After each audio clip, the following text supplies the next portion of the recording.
8월 12일 수요일 성녀 요한나 프란치스카 드 상탈스도자 오늘의 말씀입니다. 제1 독서는 에제키엘 예언서의 말씀입니다.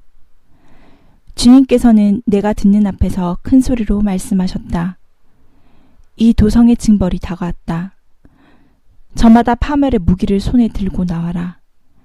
그러자 북쪽으로 난 윗대문 쪽에서 6사람이 오는데 저마다 파괴의 무기를 손에 들고 있었다. 그런데 그들 가운데 한 사람은 아마포 옷을 입고 허리에는 서기관 필갑을 차고 있었다. 그들은 이렇게 와서 구리제단 곁에 섰다. 그러자 이스라엘 하느님의 영광이 그때까지 자리 잡고 있던 커룹들 위에서 떠올라 주님의 집 문지방으로 옮겨갔다. 주님께서는 아마포 옷을 입고 허리에 서기관 필갑을 찬 사람을 부르셨다. 주님께서 그에게 말씀하셨다. 너는 저 도성 가운데로 예루살렘 가운데로 돌아다니면서 그 안에서 저질러지는 그 모든 역겨운 짓 때문에 탄식하고 괴로워하는 사람들의 이마에 표를 해놓아라.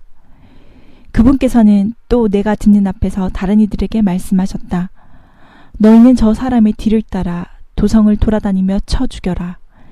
동정하지도 말고 불쌍히 여기지도 마라. 늙은이도 젊은이도 처녀도 어린아이도 아낙네도 다 죽여 없애라. 그러나 이마에 표가 있는 사람은 아무도 건드리지 마라. 내 성전에서부터 시작하여라. 그러자 그들은 주님의 집 앞에 있는 올로들부터 죽이기 시작하였다. 그분께서 또 그들에게 말씀하셨다. 너희는 이 집을 부정하게 만들어라. 그 뜰들을 살해된 자들로 채워라.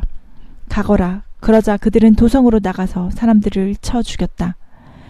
주님의 영광이 주님의 집 문지방에서 나와 커룹들 위에 멈추었다. 그러자 커룹들은 날개를 펴고 내가 보는 앞에서 땅에서 치솟았다. 그들이 나갈 때 바퀴들도 옆에서 함께 나갔다. 그들이 주님의 집 동쪽 대문 어귀에 멈추는데 이스라엘 하느님의 영광이 그들 위에 자리 잡고 있었다. 나는 크바르강 강가에서 이스라엘의 하느님을 떡받들고 있는 생물들을 보았다. 나는 그들이 커룹임을 알 수 있었다. 그들은 저마다 얼굴이 넷이고 날개도 넷인데 날개 밑에는 사람의 손 같은 형상이 있었다.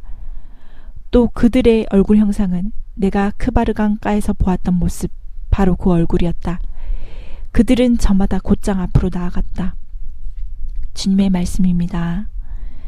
하느님 감사합니다. 복음, 마테오가 전한 거룩한 복음입니다. 그때 예수님께서 제자들에게 말씀하셨다. 내 형제가 너에게 죄를 짓거든 가서 단둘이 만나 그를 타일러라. 그가 내 말을 들으면 내가 그 형제를 얻을 것이다. 그러나 그가 내 말을 듣지 않거든 한 사람이나 두 사람을 더 데리고 가거라. 모든 일을 둘이나 세 증인의 말로 확정지어야 하기 때문이다. 그가 그들의 말을 들으려고 하지 않거든 교회에 알려라.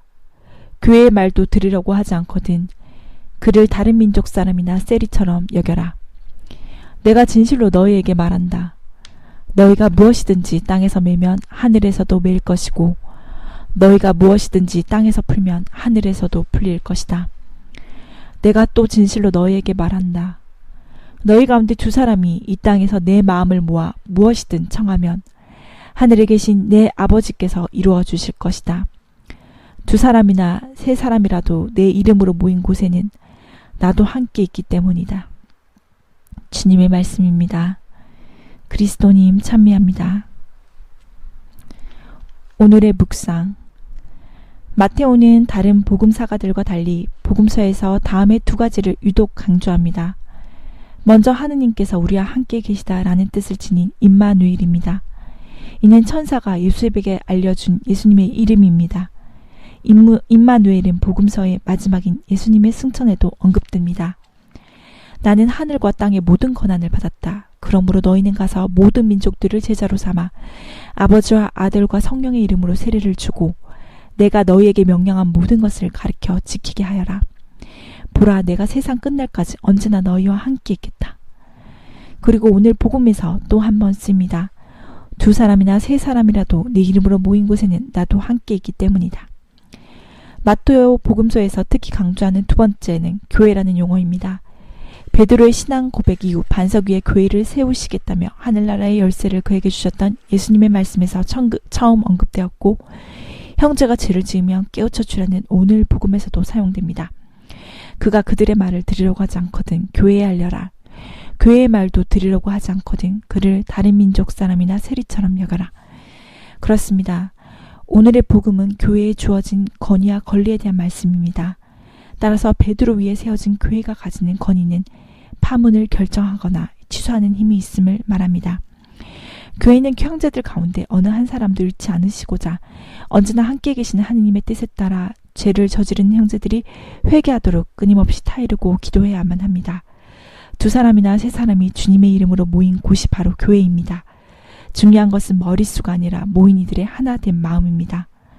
언제나 하느님께서 우리와 함께 계시니 큰 희망을 품어봅니다.